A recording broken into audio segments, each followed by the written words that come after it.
Siddharth ITI द्वारा चलाए जा रहे ऑनलाइन क्लास में मैं शिव सर एक बार फिर से आप लोगों का बहुत बहुत स्वागत करता हूं अपने YouTube channel gain knowledge technical में। प्रीवियस क्लास में मैंने इलेक्ट्रोड्स के बारे में बताया था कि इलेक्ट्रोड्स क्या है, इलेक्ट्रोड्स के क्या कार्य हैं, इलेक्ट्रोड्स कितने प्रकार के आते हैं।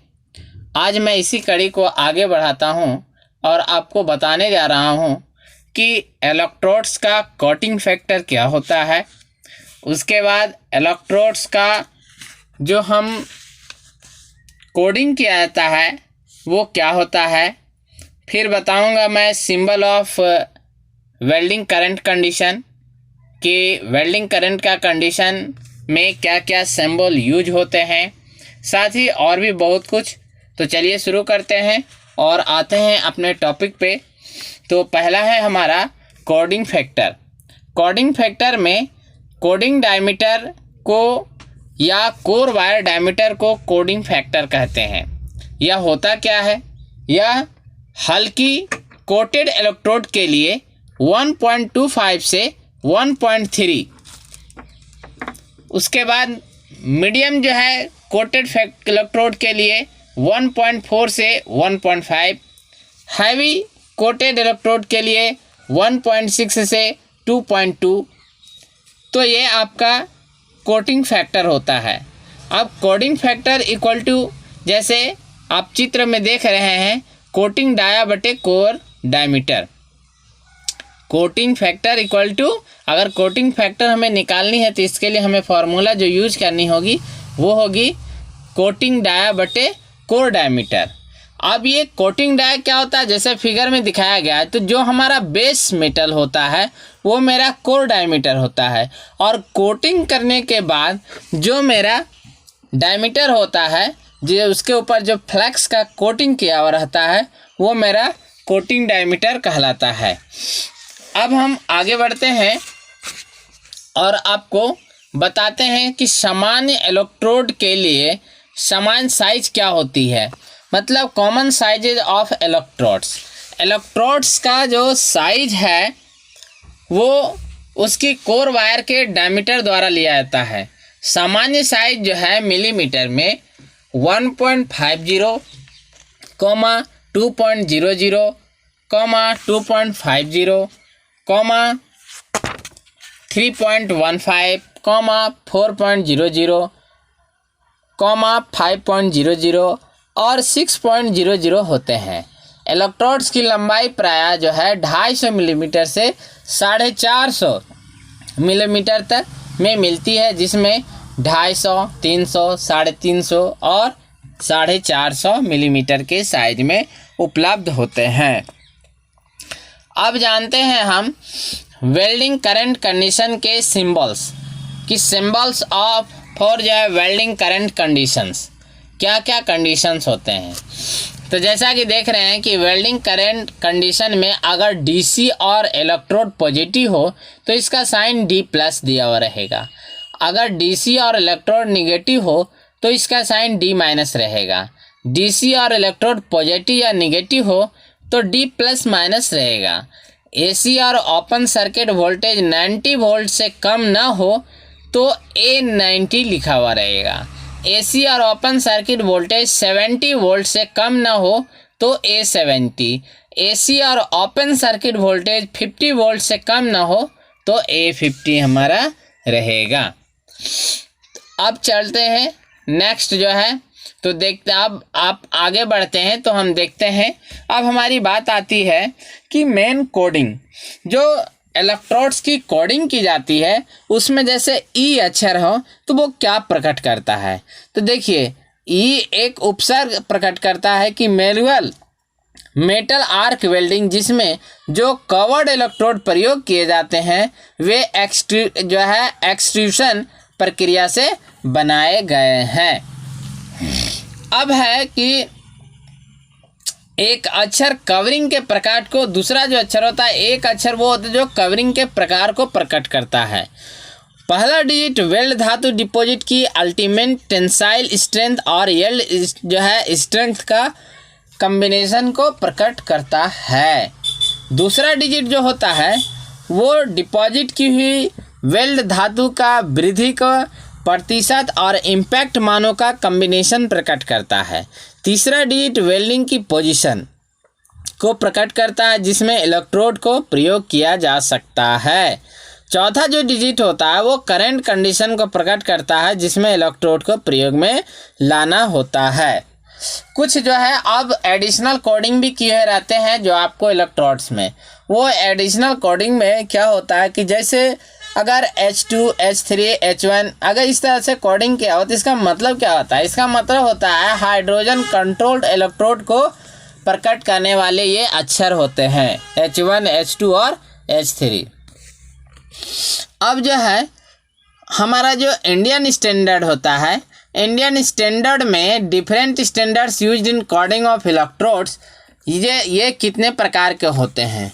तो ये देखिए निम्नलिखित प्रकार के होते हैं। पहला जो होते हैं वो IS जो है आपको 814 से 1991। दूसरा होता है AWS और तीसरा हमारा आता है BS। तो इंडियन स्टैंडर्ड्स में आपको 3 तरह के जो है इलेक्ट्रोड कोडिंग जो है प्रयोग में लाए जाते हैं, जो मैंने आपको बताया। पहला हो गया IS 814 से 1991, दूसरा हो गया AWS और तीसरा हो गया BS। तो ये 3 तरह के जो है वो आपको उपयोग में लाए जाते हैं। अब हम जानते हैं कि कवरिंग के प्रकार। कवरिंग के प्रकार को जो है निम्नलिखित अक्षरों से प्रकट किया जाता है। जैसे अगर ए आपको बताता है एसिड को, B बेसिक को, C सेल्यूलोसिक को, R रूटाइल को। अगर डबल R हो तो रूटाइल हैवी कोटेड हो गया और S कोई अन्य प्रकार जो उपरोक्त नहीं है।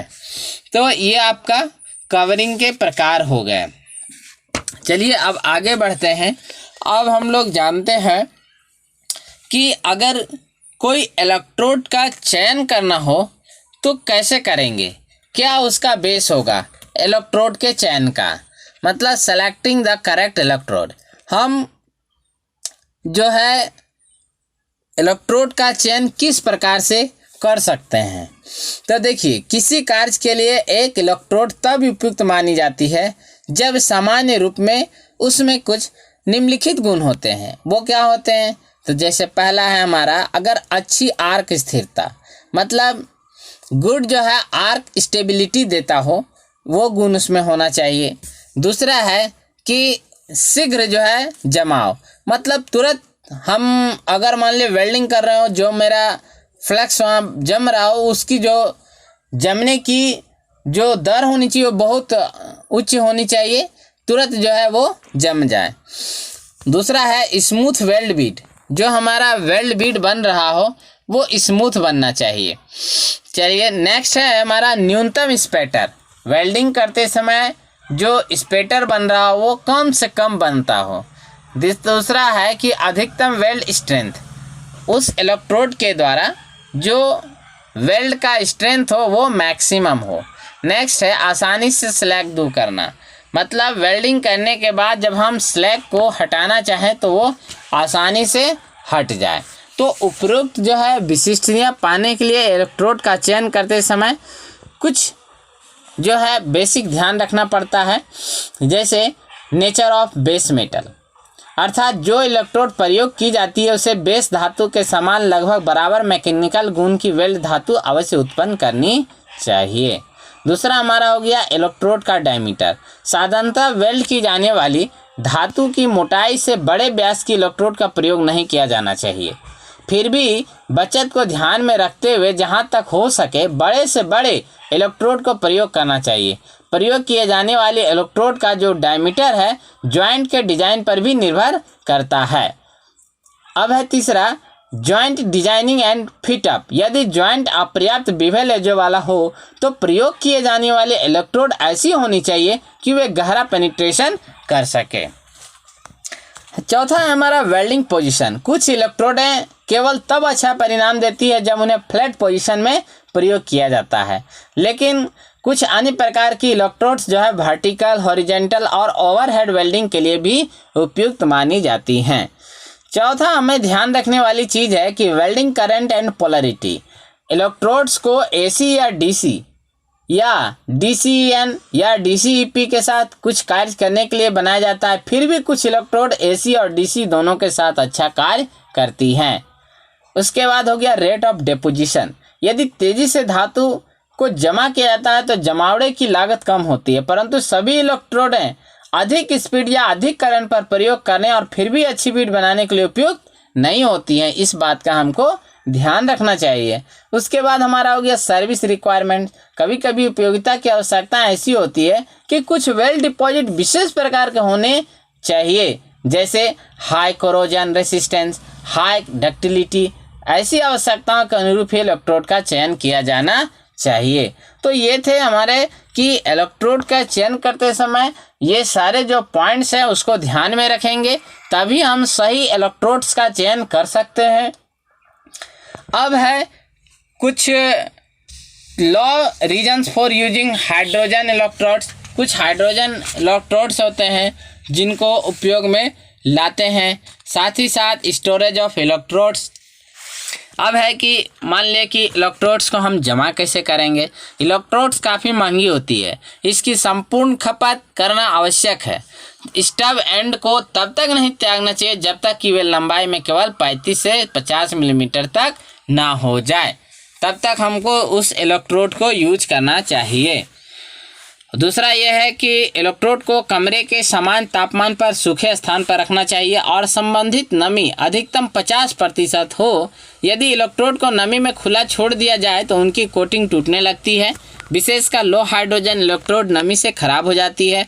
इलेक्ट्रोड को प्रायः जो है निर्दिष्ट तापमान पर ही स्टेशनरी या पोर्टेबल ओवन्स में स्टोर किया जाना चाहिए।